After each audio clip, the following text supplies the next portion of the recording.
Sabbath, everyone. Malipayong adlaw ipapahulay. Tonight, I would like to share to you this passage from Matthew chapter 22 verse 39. And this is one of the common verse in all Christians. It is here. And the second is like it. Love your neighbor as yourself.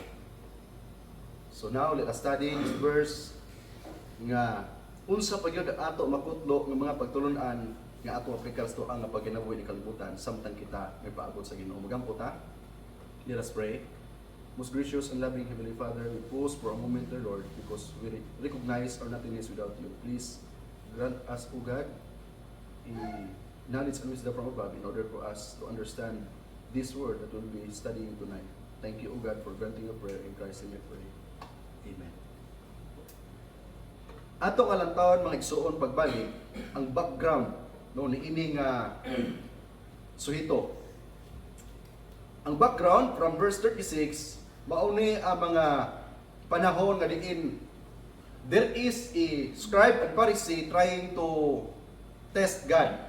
No? Ilang gitistingan ang Ginoo aron nga kun mapildi gani ang Ginoo sa ilang argumento, mamahimo nga si Jesus Christ maubos sa mga tao unya ang mga Pharisee ug Skriba mutaas ang ilahang nga kanaabang gitawag nato nga panglantaw sa mga tao.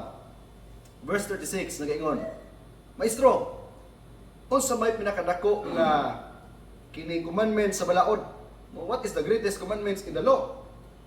So muni pautana sa mga Pariseo. Mitubag si Jesus Christ, ingon siya, love the Lord your God with all your hearts, with all your soul or mind, and mind rather. This is the first and greatest commandment. So, una o pinakadako kaayo nga commandment. Remember, nangutana ang Pariseo. The question is, what is the greatest commandment in the law? So, take note, Jesus answered, love your God with all your heart, your soul, and mind. This is the greatest commandment. The first and greatest commandment. So, the question is answered. But, Jesus continued, and the second is like it. So, samara gihapon, or samara. Ingon siya, love your neighbor as yourself. So na adi ay sumpay makaigsunan tungod kay naa may first, so na apoy second, no? So mauni karon ang gani ginagamit, no? Some other Christians use this context as they teach nga ang law wala na tong 10 commandments, they banish the 10 commandments and there is only 2 laws in the new commandments. Mauni nga context ang ilang ginahulam. Na unsa magipasabot ni mga igsuunan sa Ginoo nga duha na lang ang balaod diha nga iyang gihatag. Okay? So as a review, we know that these 2 commandments from the 10 commandments kanang gi-summary sa Ginoo mga igsuunan, no? Nagpasabot nga from the first and 4 commandments, that is our love toward our God. No? Mauna atong gugma sa Ginoo. Una nga you shall know other God before me, gugma ni muna sa Ginoo. You shall not make any idols, gugma ni muna alang sa Ginoo. You shall not take the name of the Lord, gugma gyapon ni muna sa Ginoo. And remember the Sabbath day to keep it holy, gugma ni muna sa Ginoo. And even our presence now, naata karon diri tungod kay higugma man ta sa Ginoo. No, we are here because we love our God and we love to worship our God. So ang una na siyang commandments, the first and greatest commandments, and the second is to love your neighbor as yourself. O kana sa igsuon nagapunting ngadto sa ikalima og paingon ngadto sa kapulo nga sugo tungod kay kana sa igsuon nagtudlo ngadto sa pagigugma ngadto sa ato nga silingan o sa isig katawo. Honor your father and mother, no? You shall not murder, shall not commit adultery, thou shall not steal, thou shall not bear false witness, and do not covet. So that is the 10 commandments nga gisummary sa Ginoo sa duha ka bahin. paghigugma sa Dios o paghigugma nga to sa misig katao. Now, diretso ta sa punto to makaigsunan. Una nga punto igsuon, first point, we should love others. No, pangutana, why we should love others? Nganong ato mayo kinahanglan higugmaon ang atong silingan, ang atong isig katao? Okay, tinaw kay mga igsuon. It is a right thing to love others because we are all created in the same image. Siguro atubangan sa atong nga realidad sa kalibutan, siguro natin makita nga puti, itong, taas, mubo, tambok niwang, nga diin usahay ang gugma sa tao, nagkalain nga definisyon. Apan sa tubangan sa Ginoo kitang tanan makigsunan bisan unsa pa nga isatos ko sa kinabuhi, we are all created in the image of God. Pareho ra gyud ang tanan. No? Anyway, kining ato igsuon kagwapo-kagwapa, kahabi ra man tanan. Inig pauli nato balik sa abog, pareho ra gyud ang bukog gihapon tanan. No? So, tanan ta igsuon ato kalantawon pagbalik nga ngano man ato higmaon ang atong isig katao tungod kay kitang tanan pareho nga gihimo sa Ginoo, pareho ra gyud tag dagway, pareho tag mga gigikanan. Now, dunay mga tao igsuon nga ginatawag nato nga mga nabuang. Okay? Na ay mga tao igsuon nga wala gyoy katako sa pagpalit sa ilang kagalingon nga puloy-anan. Naa sa mga kalsada. No? O gani, doon na po'y mga tao igsuon nga naa sa mga prisuhan, mga tao nga mga makasasala, nga atong malantaw igsuon nga, kung saan man nato na sila pagyugma, lisod man kayo na tungod kay layo gyud kayo ang among nga agwat or diferensya. Naitawong buang lisod man na higugmaon, kinabuang man na. Naitawong nga homeless lisod man na kay usay baho or usa man na diha ang iyang kapasidad o ganap po mga tao na spesifan lisod man higugmaon. Apan kung ato nga lingion pagbalik maisunan, they are also created in the image of God. And again, akong balik-balikon maisunan, nga kana sila nga mga tao na biktima ng kita sa igsuon ni ining kahimtang nato sa kalibutan. So, we did not love them because of what they can give us. Ang ato igsuon nga paghimo sa paghigugma sa usa ka tawo, dili lang tungod kay nahigugma ta tungod kay naa siya'y mahibalik nganhi kanato, no? In return. Apan ang gitudlo sa Ginoo makigsunan nga ato higmaon ang atong isig ka tawo bisan pag wala say mahatag kanato igsoon. Tungod lagi kay kita gihimo sa Ginoo nga sama ra nga level tanan ug sumala sa iyang panagway. Ikaduha, we love them simply because they are also created in God's image.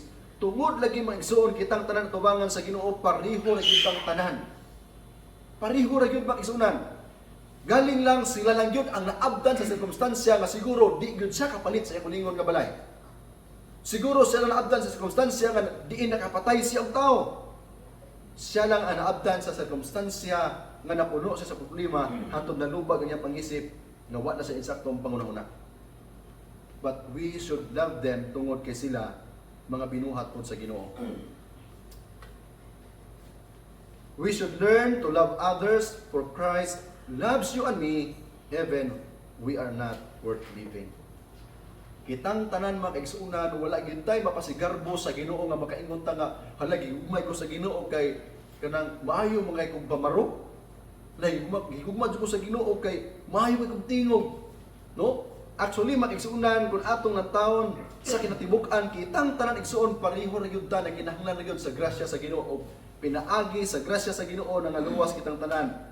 Niining second chance nato igsuon na kita makapamauli balik sa langit ng puloy-anan. So kinahanglan maigsuunan kung lisod nato lantaw ng usa ka tawo nga atong mahigugma, ato nga balikon sa paglantaw kinsa man di ay na sila niining kalibutan. No? Sila igsuon sama usab nato nga linuwas ra pud sa Ginoo ug ato usab sila kabuton maigsuon pinaagi sa atong pagpakita sa atong gugma ngadto kanila. Ikaduha maigsuunan na ingon ang Ginoo nga love your neighbor as yourself. So naa po na paglantaw igsuon nga paghigugma sa atong galingon. So point number 2, love yourself. Lisod ba yung mahigugma ko sa kataw nga wa ko ka mahigugma sa imong galingon? No? So, is it necessary to call a person selfish if he or she love herself or himself? Matawag ba na siya nga maiiyahon mga tawhan na kay iharap magyug kabulingon ang gigugma? Actually, mga igsuon, kung imong lantawon ang kitibuk-an sa Biblia, mga igsuonan, dili lang puro igsuon pagigugma ngadto sa uban ang itudlo sa Ginoo, kundi dili paghatag usab og concern sa imong kabulingon. Unsaon man nato pagministeryo ngadto sa uban kung kita mismo sa atong bulingon, mga igsuonan, wala nato una giministeryohan o gihatag og concern ang atong kinabuhi. So naa kita gitawag igsuon sa ato nga kanabang personal nato nga pagministeryo ngadto sa uban o pag-share sa gugma sa Ginoo ngadto sa uban, ato kung ipakita nga kita usab nahigugma gayud sa atong bulingon. Loving yourself is in a right way is not necessarily selfish. Now, loving to ourselves includes keeping away from, number 1, alcohol nga anuman. Kung magsigit ang alcohol mga kaigsunan, atong ginahinay pag kanabang hilo ang atong nga lawas. Ikaduha, drugs. Kung nahigugma ta sa bulingon, di gyud ta mo apil-apil anang mga kalihukan sa kalibutan nga puros mga droga tungod kay ato lamang gihimo nga gidaot ang ato nga lawas. Ikatulo, sa mga nikotina nga diin igo lang gyud sila moguba sa atong mga bulingon. Okay? So we should also love ourselves because God loves you and me nga naghatag concern sa atong bulingon, ilabi na partikular sa kaluwasan. So ato pong ipakita makisunan nga ang kay gihugma ta sa Ginoo o kita po nahigugma sa Ginoo, ato pong higugmaon ang atong bulingon nga sama sa paghigugma usab sa Ginoo. Atong ipalayo ang atong igsuon nga mga kinabuhi niini makadaot sa atong lawas tungod kay lagi kita nahigugma man. Loving yourself is the basis of loving others. And point number 3, we should love ourselves. No? Nagpasabot ni makigsunan nga kitang tanan ato gyud higugmaon ang ato nga mga kinabuhi. Tungod kay kini atong kinabuhi makigsunan, assuming nga kita nakailana sa Ginoo, mauni ang atong second chance nga makapamauli ta igsuon ngadto sa lingitnon nga pulianan. We are all created in the image of God and we are His people. So laktod pagka-istorya makigsunan, kitang tanan igsuon ining kalibutan, iya giunta ta sa Ginoo. Amen mga igsuon? Iya ta sa Ginoo maigsunan, walay lain nga nagbuhat og tawo sumala sa Biblia kundi ang Dios lamang nga aton nailhan ug aton gilagaran. Therefore tanan kita maigsunan mabuang bana siya, mawalay balay or tawo nga nakasala, nakapatay, kitang tanan igsuon katawhan gayud ta sa Ginoo. Mauna nga apil tanan ning bulaton maigsunan nga kita usab mukabot sa ilaha pinaagi sa atong paghigugma ngadto kanila. We should show our love towards others. Now, He loves us as His own sons and daughters. As our Father expressed His love and care in the cross of Calvary, we should also exercise that love in ourselves. Now, 1 John 4:10. Gusto na ko igsuon nga atong basahon ni tanan. Okay? Atong basahon. Ready, go. This is not that we love God, but that He loved us and sent His Son as an atoning sacrifice for our sins. So ingon ana ta importante og kadako kayo bili makigsuonan atubangan sa Ginoo nga diin ang gugma yang ipakita igsuon alang sa pagkabot kanatong tanan. Ug kana ang gugma igsuon kinahanglan nga ato pong ipakita ngadto pod sa uban. We should love ourselves physically, mentally, spiritually in order for us to live in eternity. Amen.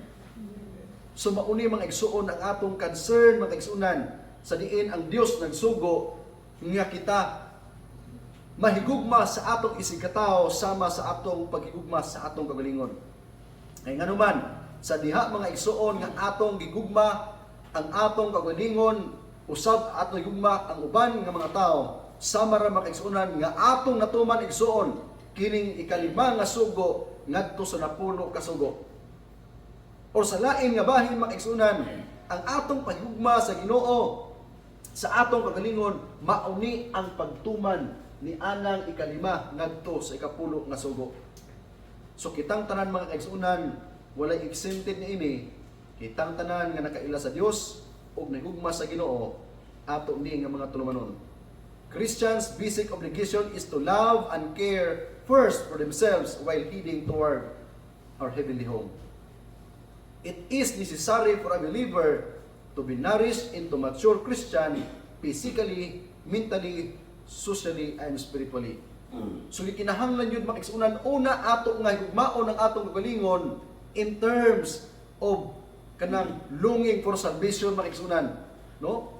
Kinahanglan tanan nga aspeto sa atong kinabuhi atong immature, buti pasabot nga diin ato igsuon himuon nga kanabang mature sa pagpangalagad ang atong kinabuhi ay hatag igsuon magmukabot ngadto sa uban pinaagi sa gugma. When you know how to love yourselves, then you will know how to love others. Mahibalo usab kita mga kaigsunan sa diha kita mahibalo magugma sa atong kaugalingon. And lastly, I would like to say, share the love of God. Happy Sabbath, ug ang Dios magapanalangin katong tanan. Amen.